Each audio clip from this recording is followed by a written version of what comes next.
Hallo liebe Freunde der Modellbahn, ich darf euch heute hier auf meinem YouTube-Kanal Webels Wunderwelt begrüßen zum Monatsupdate für 2025, für den Januar, das erste für dieses Jahr, und habe euch heute 3 Dinge mitgebracht. Zum ersten geht es um den weiteren Bauabschnitt. Ich habe am Hauptbahnhof weitergebaut, dazu gibt es gleich mehr. Und des Weiteren habe ich 2 Neuheiten vorzustellen, die sind auch hier auf der linken Seite von mir aus gesehen schon zu sehen. Und am Schluss gibt es dann wie immer noch ein paar Fahrszenen auf der kompletten Anlage. Ich wünsche euch dann viel Spaß beim Zuschauen. Beim Bauabschnitt habe ich jetzt weitergebaut am Hauptbahnhof. Ja, der Zustand war ja, dass es bis zum Gleis 2 alles soweit fertig war. Das hat man ja im Jahresrückblick gesehen.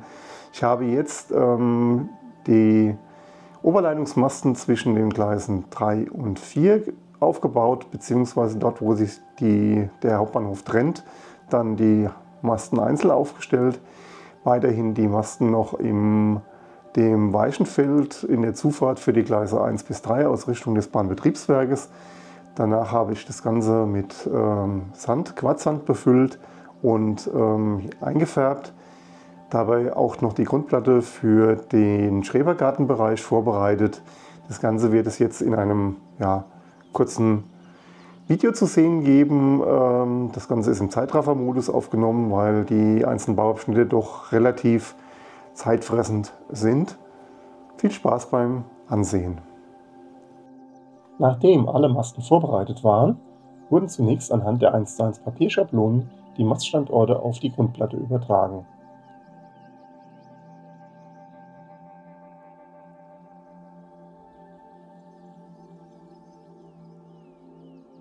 Anschließend wurden die Durchgangslöcher für die Gewindestangen gebohrt. In den Bereichen, wo die Masten mit einer Adapterplatte von oben verschraubt wurden, habe ich die Löcher noch ein Stück groß aufgebohrt, um Platz für die Unterlegscheibe und die Mutter zu schaffen. Hier dienen das kleine Loch und die Gewindestange nur noch zur Zentrierung. Anschließend ist der komplette Bereich gründlich zu reinigen. Danach kann mit dem Aufstellen der Oberleitungsmasten begonnen werden. Die Masten mit Adapterplatten werden in das Loch eingeführt, ausgerichtet und mit Holzschrauben von oben angeschraubt.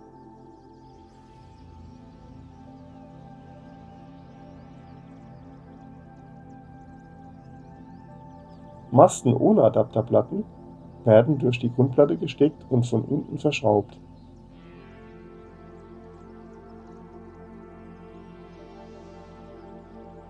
Im nächsten Schritt wird nun über die gesamte Fläche, die gestaltet werden soll, Quarzsand ausgebracht und verteilt.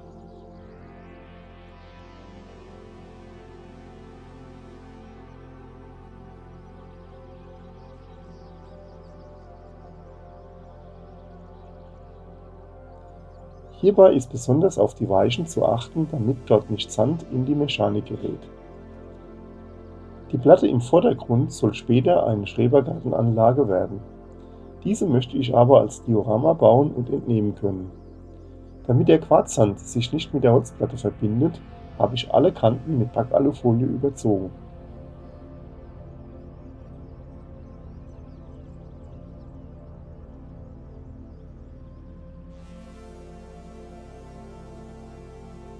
Nachdem der Sand gleichmäßig verteilt war, habe ich diesen mit einem Wasser-Weißleim-Gemisch getränkt. Dem Wasser habe ich vorher noch mit einem Tropfen Spülmittel die Oberflächenspannung genommen. Bevor man das Gemisch mit einer Spritze aufträufelt, sollte man die Oberfläche des Sandes mit einer Spritzflasche befeuchten. Hierzu wird auch entspanntes Wasser benutzt und niemals direkt auf die Fläche gesprüht. Das Wasser soll wie ein Nebel auf die Oberfläche aufkommen. Hier sieht man noch einmal die Herstellung des Wasser-Weißleim-Gemisches.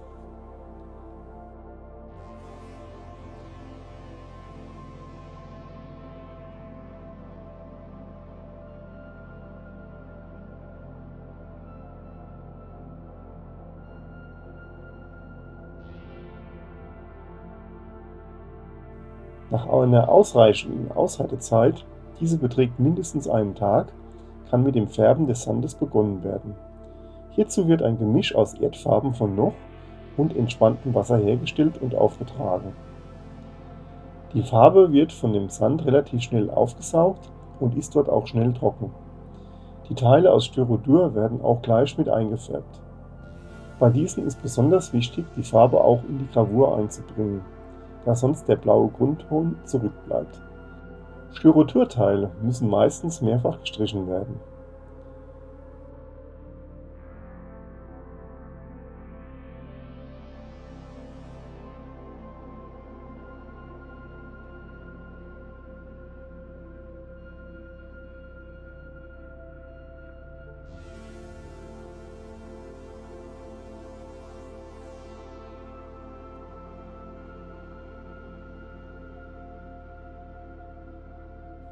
So sieht die Fläche jetzt nach dem Trocknen der Farbe aus.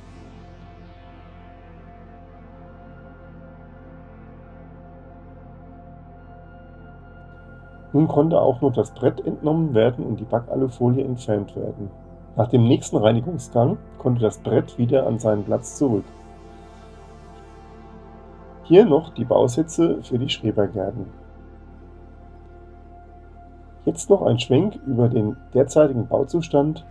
Als nächstes wird jetzt Gleis 3 geschottert und erhält eine Fahrleitung.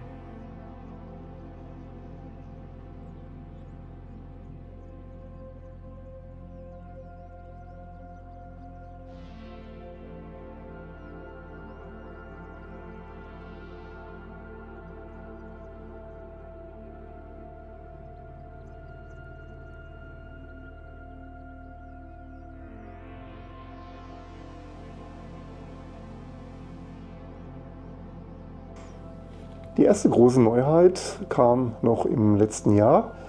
Dabei handelt es sich um den ET85, der hier auch in einer sehr großen Verpackung ankam. Der ET85 ist ein zweiteiliger Elektrotriebwagen aus der Epoche 3, in Rot gehalten.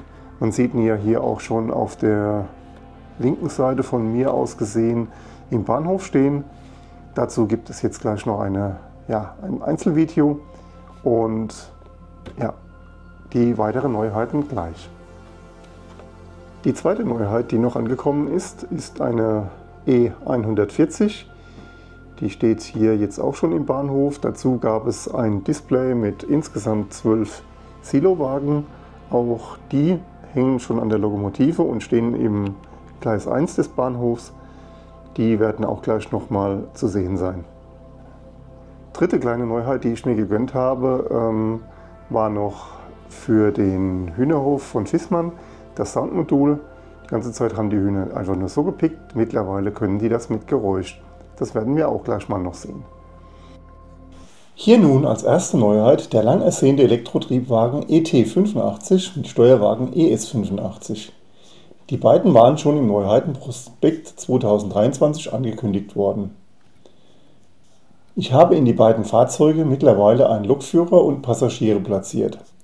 Allerdings ist das Öffnen des Gehäuses nicht ganz einfach. Die Schrauben befinden sich etwas versteckt unter den Drehgestellen. Um heranzukommen, musste ich die Kunststoffverkleidung des Drehgestelles entfernen.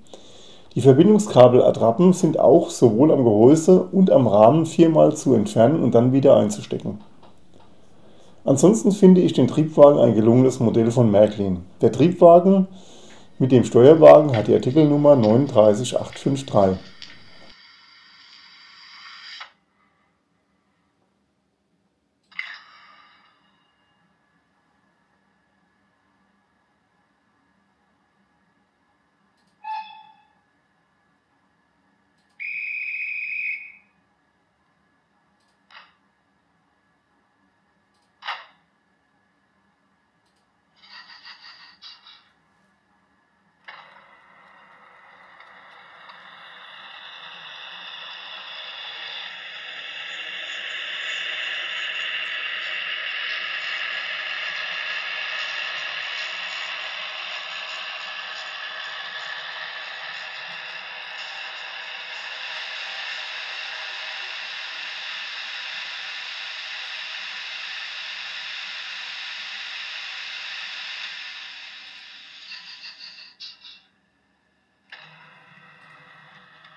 Die zweite Neuheit von Märklin ist die Elektrolokomotive Baureihe 140 mit der Artikelnummer 37407 und das Silowagenset bestehend aus 12 UCS 908 mit der Artikelnummer 00723. Die Ausführung ist um 1986. Zunächst hier nun die Lokomotive Solo. Die Pantographen sind hier wieder elektrisch angetrieben. Ich habe diese wieder umprogrammiert, um den Hub zu begrenzen.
Dann noch einmal eine Vorbeifahrt mit dem ganzen Zug.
Nun noch das Geräuschmodul des Hühnerhofes.